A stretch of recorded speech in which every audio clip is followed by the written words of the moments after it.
ወዲበዛቲ ኮክ አሃንጻ ለቤተ ክርስቲያኔ በዚች ዓለት ላይ በዚች መሰረት ላይ ቤተ ክርስቲያኔን እሰራታለሁ። ማቴዎስ ወንጌል ምዕራፍ 16 ከቁጥር 18 ላይ የሚገኝ የእግዚአብሔር ቃል ነው። ቃሉንም የተናገረው የቃሉ ባለቤት የእግዚአብሔር ልጅ የድንግል ማርያም ልጅ ኢየሱስ ክርስቶስ ነው። ዛሬ ነገረ ቤተ ክርስቲያን የሚነገርበት ቀን ነው። የመጀመሪያው ቤተ ክርስቲያን የታነጸችበት ቀን ነው። ነገረ ማርያም የሚነገርበት ዕለት ነው። የመጀመሪያው ቤተ ክርስቲያን ትናንትና ሰኔ 20 ታንጻ ሰኔ 21 ቀን ቅዳሴ ቤቱ የተከበረበት በእመቤታችን ስም የተሰየመበት ዕለት ታላቅ በዓል ነው። እንኳን አደረሳችሁ። ስለዚህ ስለ ቤተ ክርስቲያን ትንሽ እንማማራለን። አምላካችን መድኃኒታችን ኢየሱስ ክርስቶስ በዚች ዓለት ላይ ቤተ ክርስቲያኔን እሰራታለሁ አለ። ለማን ነው ይሄንን ያለው? ነገሩን ከኋላ ሄደን ትንሽ እንመልከት። መድኃኒታችን ኢየሱስ ክርስቶስ እኛን ለማዳን እኛን ሆኖ በተገለጠ ጊዜ ሰውን የእግዚአብሔር ሰው ለማድረግ ሰው በሆነ ጊዜ በአጭር ቁመት በጠባብ ደረት ተወስኖ በምድራችን በሚመላለስበት ጊዜ ድውያንን እየፈወሰ ለምጻሙን እያነጻ ረሃብተኛውን እየመገበ በሚመላለስበት ጊዜ ተከታዩ ሕዝብ ሁሉም የተረዳው ያወቀው አልነበረም። ባለማወቅ እንዳንመላለስ እግዚአብሔር ይርዳል። ሁሉም ያላወቀውም አልተረዳውም። ከእጁ በረከት እየተመገበ በዓይኑ ታምሩን እያየ በጆሮው ትምህርቱን እየሰማ አልተረዳውም። ስላልተረዳው አንድ ጥያቄ ያቀረበ ማን? መድኃኒታችን ኢየሱስ ክርስቶስ። ጥያቄው የቀረበው ለቅዱሳን ሐዋርያት ነው። እንዲህ አለ፣ ሰዎች የሰውን ልጅ ማን ይሉታል ብሎ ጠየቃቸው። የሰው ልጅ የተባለው እሱ ነው። በሶስተኛ መደብ ስለ ራሱ ይናገራል። የእግዚአብሔር ልጅ የሰው ልጅ፣ የአብ ልጅ የድንግል ማርያም ልጅ፣ እሱ መድኃኔ ዓለም ክርስቶስ ነው። ሰዎች ማን ይሉታል?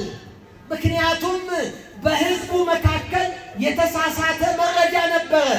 በሕዝቡ መካከል ያልተረጋገጠ ወሬ ይወራ ነበረ። መሰረት የሌለው ሐሜት ነበረ። ምን የሚል ከነቢያት አንዱ ነው፣ ከገሌ ሊሆን ይችላል፣ እገሌ ከሙታን ተነስቶ ሊሆን ይችላል እያሉ የተለያየ በተሳሳተ ወሬ የሚወዛገቡ የሚወናበዱ ስላሉ ሰዎች ማን ይሉታል ብሎ ጠየቀ። ሰዎች የሰውን ልጅ ማን ይሉታል ብሎ የሚጠይቀው ማን ነው? ራሱ የሰው ልጅ የድንግል ማርያም ልጅ ኢየሱስ ክርስቶስ ነው። ስለዚህ ሐዋርያት መለሱ፣ ወቦ እለ ይብሉከ ዮሐንስ መጥምቀ፣ አንዳንዶቹ መጥምቁ ዮሐንስ ከሙታን ተነስቷል ይሉሃል፣ መጥምቁ ዮሐንስ መሆን አለበት ይላሉ። አንዳንዶቹም ደግሞ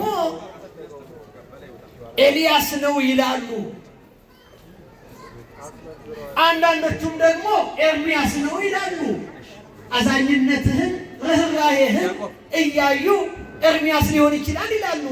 አንዳንዶቹ ደግሞ ወእምአኮ አሐዱ ነቢያት ቀደምት፣ ከነቢያት መቼም አንዱ ይሆናል ይላሉ። አያችሁ፣ የተለያየ መልስ ያልተረዳ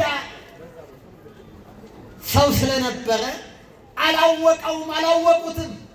እሱም ካለማወቅ እግዚአብሔር ይርዳን። እግዚአብሔር ደግሞ እውቀትን ካልገለጠ ማወቅ አይቻልምና አይነ ልቡናችንን ያብራልን። አላወቁትም። ይሄን ጊዜ እናንተስ ማን ትሉኛላችሁ ብሎ ጠየቀ። እናንተ ቅዱሳን ሐዋርያት ከኔ ጋራ የምታድሩ የምትውሉ ከኔ ጋራ ያላችሁ እናንተስ ማን ትሉኛላችሁ? ማን ነኝ አላቸው። እውነት እነሱ እንደሚሉት ከነቢያቱ አንዱ ነኝን? ኤርምያስ ነኝን? ኤልያስ ነኝን? መጥምቁ ዮሐንስ ነኝን? እኔ ማን ነኝ አላቸው። ይሄን ጊዜ ሊቀ ሐዋርያት ታላቁ ሐዋርያ ቅዱስ ጴጥሮስ መለሰ፣ አንተ ውእቱ ክርስቶስ ወልደ እግዚአብሔር ሕያው፣ አንተማ መሲህ ክርስቶስ የእግዚአብሔር ልጅ ነህ አለው። የምትጠበቀው ነቢያት የተናገሩልህ ዓለምን የምታድን ክርስቶስ የተነገረልህ መሲህ የእግዚአብሔር ልጅ ነህ አለው። ጌታ መለሰና ብፁዕ አንተ ስምዖን ወልደ ዮና እስመ ዘኢከሰተ ለከ ዘሥጋ ወደም አላ አቡየ ዘበሰማያት። ዮና ልጅ ስምዖን ሆይ ሥጋና ደም አልገለጠልህም፣ ወይም ከሥጋዊና ከደማዊ እውቀት የተገኘ አይደለም፣ አባቴ ከሰማይ ገለጠልህ። የትኛውን? እኔ ክርስቶስ መሆንን፣ አንተ ክርስቶስ የእግዚአብሔር ልጅ ነህ የሚለውን የሰማዩ አባቴ ነው የገለጠልህ አለው። እውነተኛ ምስክርነት ስለሆነ፣ ሃይማኖት ስለሆነ፣ እውነት ስለሆነ ደማዊ ሥጋዊ ያመነጨው አይደለም፣ እግዚአብሔር የገለጠው ነው አለ። አንተ እንግዳውስ መሰረት ነህ፣ አንተ አለት ነህ። በዚህ መሰረት ላይ ብዙዎች ያምናሉ። የሁሉ መሰረት የሆነችው የሁሉ መቅደስ የሆነችው ቤተ ክርስቲያን ደግሞ እሰራታለሁ አለ። ክብርና ምስጋና ለእግዚአብሔር ይሁን።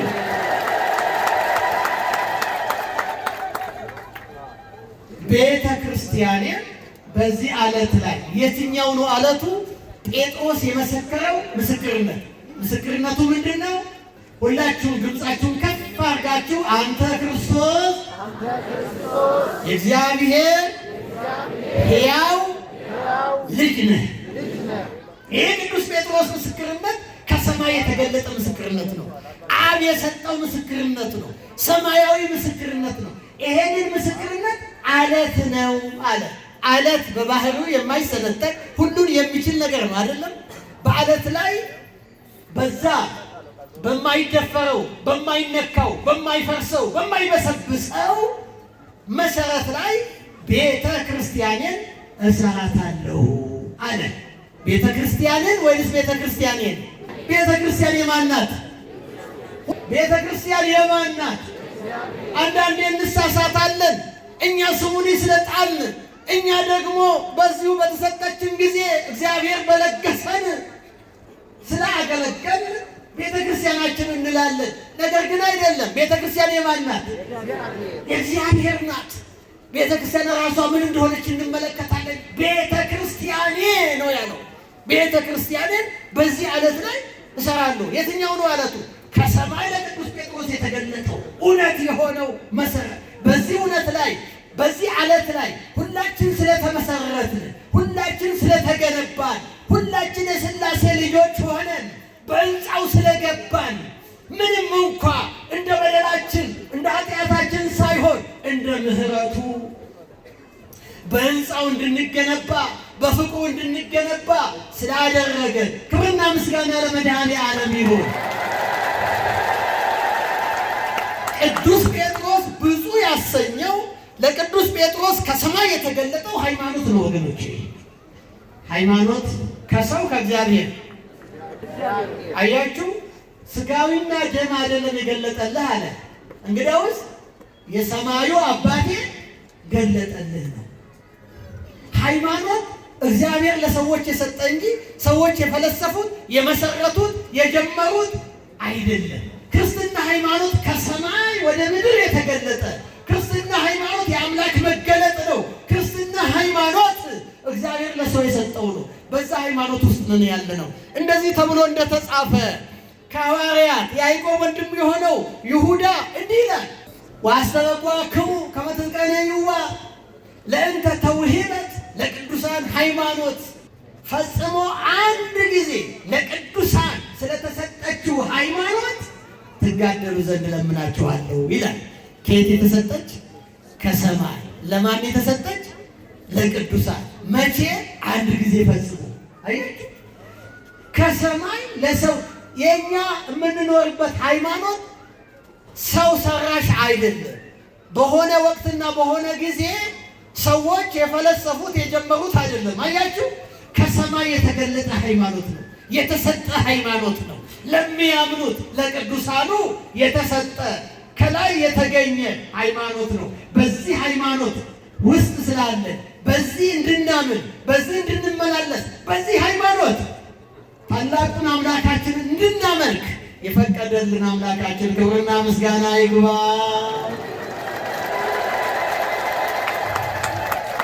ቤተ ክርስቲያንን በዚህ ላይ ሰራታለሁ አለ። ቤተ ክርስቲያን ባጭሩ በሶስት ነገር ትገለጣለች። ሶስቱን ነገሮች እናይና ወደ ዕለቱ በዓል እንመጣለን። ቤተ ክርስቲያን በሶስት ነገር ስትገለጥ አንደኛው የሥላሴ ሕንፃ በ40 በ80 ቀን የሥላሴ ልጅነትን በማግኘት ሰማያዊ ዜግነትን ያገኘ ክርስቲያን ቤተ ክርስቲያን ወይም ቤተ መቅደስ ይባላል። ወንድ በ40 ቀኑ ሴት በ80 ቀኗ ከሥላሴ ተወልደው ልጅነትን ያገኙ ክርስቲያኖች፣ በክርስቶስ ክርስቲያን የተባሉ ክርስቲያኖች፣ በወልድ ውሉድ የተባሉ የእግዚአብሔር ልጆች የሥላሴ ሕንፃ ናቸው፣ የእግዚአብሔር መቅደስ ናቸው። ቃሉም ሲናገር እንደዚህ ይላል፣ እተአምሩኑ ከመ ታቦቱ ለእግዚአብሔር አንትሙ ወመንፈሰ እግዚአብሔር ህዱር ላዕሌክሙ። እናንተ የእግዚአብሔር ቤተ መቅደስ እንደሆናችሁ የእግዚአብሔር መንፈስም እንደሚኖርባችሁ አታውቁምን ይላል። አንደኛ ቆሮንቶስ ምዕራፍ 3 ከቁጥር 16 ላይ ያለ ቃል ነው። የእግዚአብሔር ቤተ መቅደስ በሉ እንደሆናችሁ የእግዚአብሔር መንፈስ እንዲኖርባችሁ አታውቁምን? ይህ ለቆሮንቶስ ክርስቲያኖች የተነገረ ነው።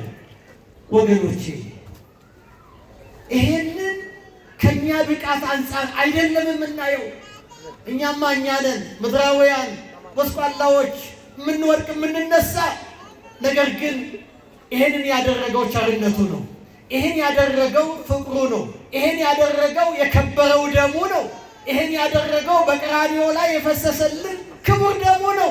ከሱ የተነሳ እንግዲህ ቤተ መቅደሶቹ አድርጎናል፣ ማደሪያዎቹ አድርጎናል። ያ ቅዱስ መንፈስ አድሮብናል። ከሱ ተወልደናል።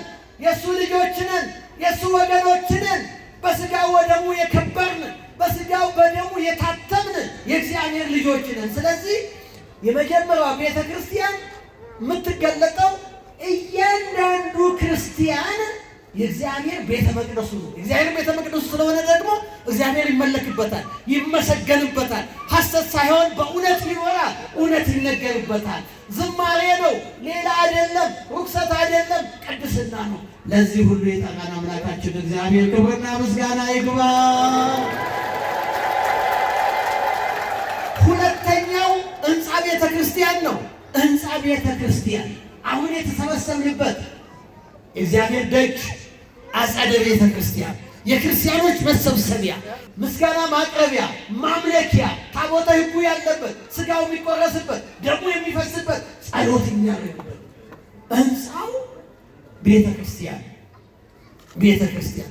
እግዚአብሔር የሚመሰገንበት እሱም ራሱ መድኃኒታችን ኢየሱስ ክርስቶስ ያንን የቀደመውን ቤተ መቅደስ እኮ ሰዎች በራሳቸው ሐሳብ ብቻ ስለተመላለሱበት ክብሩ ስለቀነሱበት ስላልገባቸው ምን አለ? ቤትየሰ ቤተ ጸሎት ትሰመይ ወአንትሙሰ ረሰይክዋ በአቶም ለፈያት። ቤቴ የጸሎት ቤት ትባላለች። የጸሎት ቤት ናት፣ የአምልኮ ቤት ናት፣ የሰላም ቤት ናት። እናንተ ግን የሽፍቶች ማደሪያ ያደረጋችሁ ብሎ እንደወቀሰ ይህ ሕንፃ ቤተ ክርስቲያን የተከበረ እግዚአብሔር የሚገለጥበት በረከት የሚፈስበት ለእኛማ ለኢትዮጵያውያን ይሄ ምን ይነገራል? እግዚአብሔር ማስተዋልን ይስጠን። እግዚአብሔር ማስተዋልን ይስጠን። ይሄ የፈሰሰ ሕዝብ በመስታወቂያ ተጠርቶ እኮ አይደለም የመጣው። ይሄ የፈሰሰው ሕዝብ እኮ ታምር አይቶ ነው። የት? በቤተ ክርስቲያን። ጸበል ተጠምቆ እኮ ነው። የት? በቤተ ክርስቲያን። ተሰብኮ እኮ ነው። የት? ቤተ ክርስቲያን። ተስሎ እኮ ነው። የት? ቤተ ክርስቲያን። የሰበሰበችን ቤተ ክርስቲያን የእሱ ማደሪያ የእሱ መቅደስ የሆነች የሁላችን እናት የሆነች ማምለኪያችን የሆነች እንዲህ ደምቀን አሸብርቀንባት የምንገኝ በእግዚአብሔር ቸርነት ነውና ክብርና ምስጋና ለመድኃኔዓለም ይሁን። እንግዲህ ይህ ሕንፃ ቤተ ክርስቲያን ዛሬ በእመቤታችን ስም የምናከብረው መታሰቢያ በዓል ይሰማችኋል። ዛሬ የምናከብረው የእመቤታችን መታሰቢያ በዓል ሰኔ 21 ቀን የምናከብረው በዓል የመጀመሪያው ቤተ ክርስቲያን የታነጸበት ዕለት ነው። የመጀመሪያው በፊልጵስዩስ ሀገር እንደምታውቁት ክርስቲያኖች ከትንሿ ክፍለ እስያ ከኢየሩሳሌም እየተሰደዱ ወደ ዓለም ሁሉ ሲሄዱ እነዛ ማኅበረ እስጢፋኖስ 8,000 ማኅበረ እስጢፋኖስ በእስጢፋኖስ ሞት በቀዳሜ ሰማዕት እስጢፋኖስ ሞት ሲበተኑ በየሄዱበት ሁሉ እንደ ሻማ ይለኮስ ነበር ሕይወታቸው። ክርስቶስን ተሸክመው ስለሄዱ ወደ አሕዛብ ሀገር ወደ ጨለማው ሀገር ሲገቡ ሕይወታቸው እንደ ችቦ ያበራ ነበረ። ምክንያቱም አንተም ውስተ ብርሃኑ ለዓለም እናንተ የዓለም ብርሃን ናችሁ ብሏቸዋልና። ክብርና ምስጋና ለመድኃኔዓለም ይሁን። ክርስቲያኖች ይሄ ቃል ለሁላችንም ነው። እናንተ የዓለም ብርሃን ናችሁ፣ የጨለማው ዓለም ብርሃን ናችሁ። የማያየው ዓለም የምታሳዩት የምታበሩለት፣ በምሳሌያችሁ በአኗኗራችሁ የምትመሩት፣ ወደ ክርስቶስ የምታመጡት እናንተ የዓለም ብርሃን ናችሁ። ሲበተኑ በሄዱበት ሁሉ እንደ ሻማ እየተለኮሱ ያበሩ ጀመረ። ቃሉ እንደሚናገርም ዕለት ዕለት ቁጥራቸው እየበዛ እየማረኩ ክርስቶስን እየሰበኩ ወንጌልን እያስፋፉ ሲሄዱ በዙ። ከዛ በኋላ ቤተ ክርስቲያን አስፈለጋቸው። በአጭሩ ነው ታሪኩን የምነግራችሁ። አምላካችን አልቦ ዘይሳነው ምንም የማይሳነው ጌታ ከሶስት ድንጋዮች ታላቅ ሕንፃ ሰርቶ በእመቤታችን ስም ተሰይሞ ዛሬ ቅዳሴ ቤቱ የተከበረበት ዕለት ነው። ክብርና ምስጋና ለእግዚአብሔር ይሁን። ከሶስት ድንጋዮች እግዚአብሔር ይችላል አይችልም? ለእግዚአብሔር ይቻላል አይደለ? ይሄ ብቻ ነው እንዴ? እንኳን ለእግዚአብሔር በወንጌል እኔ የምታደርጉትን ብቻ አይደለም እኔ ከማደርገው በላይ ታደርጋላችሁ እንዳለ በእኛማ በኢትዮጵያውያን ማስተዋሉ ችግር ካልሆነ በስተቀር እነ ቅዱስ ላሊበላ 11 ቤተ ክርስቲያንን ያነጹት ከየት ነው? ከአንድ ዋሻ አይደለም? ማን ስላስቻለ? በሶስት ድንጋይ ቤተ ክርስቲያንን ያሳነጸው በቅዱሳኑ ላይ ሆኖ ደግሞ አሳይቷል። በሀገራችን የኢትዮጵያ የጥበብ አሻራ የኢትዮጵያ የመጀመሪያው ዓለም ገና ሳይነቃ አይኑ ሳይከፈት በምድራችን ያን የመሰሉ ቤተ መቅደስ የታነጹት በእግዚአብሔር ቸርነትና መንፈስ ቅዱስ በገለጠው ጥበብ ነው። የአባቶቻችን በረከት በሁላችን ላይ ይደር። የመጀመሪያው ቤተ ክርስቲያን የታነጸበት ነው። ከታነጸ በኋላ ደግሞ ያችን ቤተ ክርስቲያን በማን ሰየሟት? ወይንስ እንድትሰየም መንፈስ ቅዱስ በእመቤታችን እንድትሰየም ተደረገ። እመቤታችን የመጀመሪያው መቅደስ አካላዊ ቃልን የተሸከመች መቅደስ፣ ከሶስቱ አካላዊ ቃል ወልድን የተሸከመችው መቅደስ፣ አብ ያጸናት መቅደስ፣ መንፈስ ቅዱስ የጸለላት መቅደስ፣ አካላዊ ቃል የተኛባት መቅደስ፣ የዓለም ዕርቅ የተጀመረበት መቅደስ ናት ድንግል ማርያም። መሰረተ ሕይወት ወጥንተ መድኃኒት ይላል ታላቁ ኢትዮጵያዊ ሊቅ ቅዱስ ያሬድ። መሰረተ ሕይወት፣ የሕይወት መሰረት፣ የመድኃኒት መጀመሪያ። ማንም ለዓለም የመጣውን መድኃኒት ማንም ሳያየው ሳይቀምሰው ሳይድንበት መጀመሪያ የተሸከመችው ስሉስ ቅዱስ መቅደስ የሆነችው ድንግል ማርያም ናት። ክብርና ምስጋና ለእግዚአብሔር ይሁን። አንዳንዱ ላይ ገባው ይችላል። እግዚአብሔር አይነ ልቡናውን ያብራለት። መቅደሰ ሕይወትን የተሸከመችው። ስለዚህ ለመዳናችንም መድኃኒቱን ተሸክማልን፣ ሕይወት ለማግኘትም ሕይወቱን ተሸክማልን። 9 ወር ከ5 ቀን በማህፀኗ ተሸክማ ወልዳ ያሳደገች ያዘለች ድንግል ማርያም እኛን የወከለች ሰው ለመባል ሰው ለመሆን ከሰው ወገን እሷን መርጦ እናት አደረገ። እሷ ግን መቅደሱ እንድትሆን ስትመረጥ፣ ምዕራፉ ስትሆን ስትመረጥ፣ እናቴ ስትባል እኔ ገረዱ ነኝ አለችው። መንፈስ ቅዱስ ያደረበት ሰው ትሁት ነው። መንፈስ ቅዱስ ያደረበት እውኝ አይልም። መንፈስ ቅዱስ ያደረበት ሰው ምንም የሚያምረው ነገር የለም። እመቤታችን እናት ስትባል እኔማ ገረዱ ነኝ፣ ባሪያው ነኝ፣ እነሆ የጌታ ባሪያ፣ እግዚአብሔር ካለማ እግዚአብሔር ካደረገማ አለሁኝ፣ አገልጋዩ ነኝ አለችው ለቅዱስ ገብርኤል። ክብርና ምስጋና ለመድኃኔዓለም ይሁን። የእመቤታችን የትህትና መንፈስ የበረከት መንፈስ በሁላችን ላይ ይደርብን። የመጀመሪያዋ ቤተ ክርስቲያን የታነጸችበት ዕለት እያከበርን እንገኛለን። ሶስተኛው የምዕመናን አንድነት ማህበረ ምዕመናን፣ የአማኞች ህብረት፣ የአማኞች አንድነት ቤተ ክርስቲያን ይባላል። ምንድን ነው ያልኳችሁ? ሶስተኛው ቤተ ክርስቲያን። ይሄኛው ቤተ ክርስቲያን ቅድም ያልኳችሁ አንደኛው እያንዳንዱ ክርስቲያን የሚጨበጥ የሚዳሰስ፣ አላውያን የሚያሳድዱት፣ የሚገሉት፣ የሚያሰቃዩት፣ የሚያስሩት ነው። ሕንፃ ቤተ ክርስቲያኑንም ያቃጥሉታል። ክርስቲያኖች ይሰራሉ፣ አላውያን፣ ምናፍቃን፣ ከሃዲያን ያቃጥላል።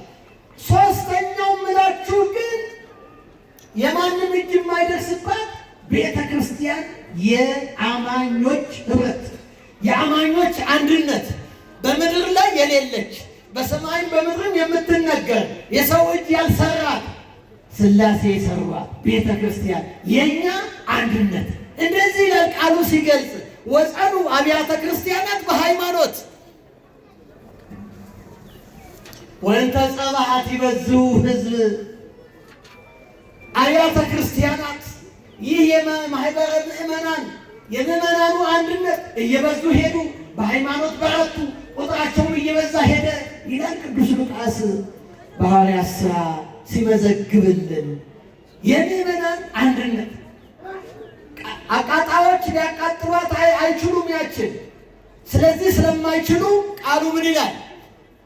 ቤተ ክርስቲያኔን በዚህች ዓለት ላይ እሰራለሁ፣ የገሃነም ደጆችም አይችሏትም።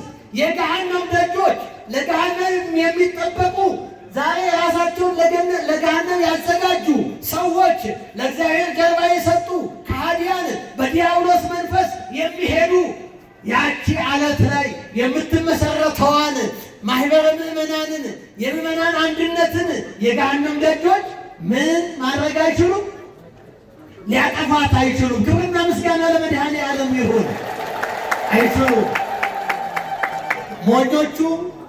ሞኞቹ እኛ የሰራውን ያቃጥላሉ።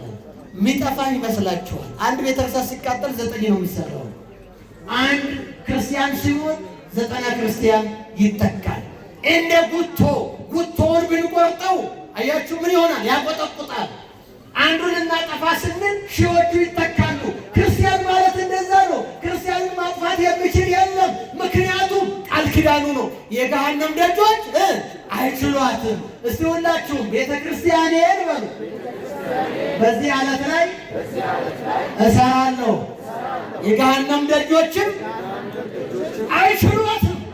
እማትቻል ቤተ ክርስቲያን፣ በጠላት የማትጠቃ ቤተ ክርስቲያን፣ የማትጠፋ ቤተ ክርስቲያን፣ ሙሽራዋ ክርስቶስ እስኪመጣ ድረስ በዓለም ስታበራ የምትኖር ቤተ ክርስቲያን፣ እዛ ህብረት ውስጥ ነን ያለን ወገኖቼ።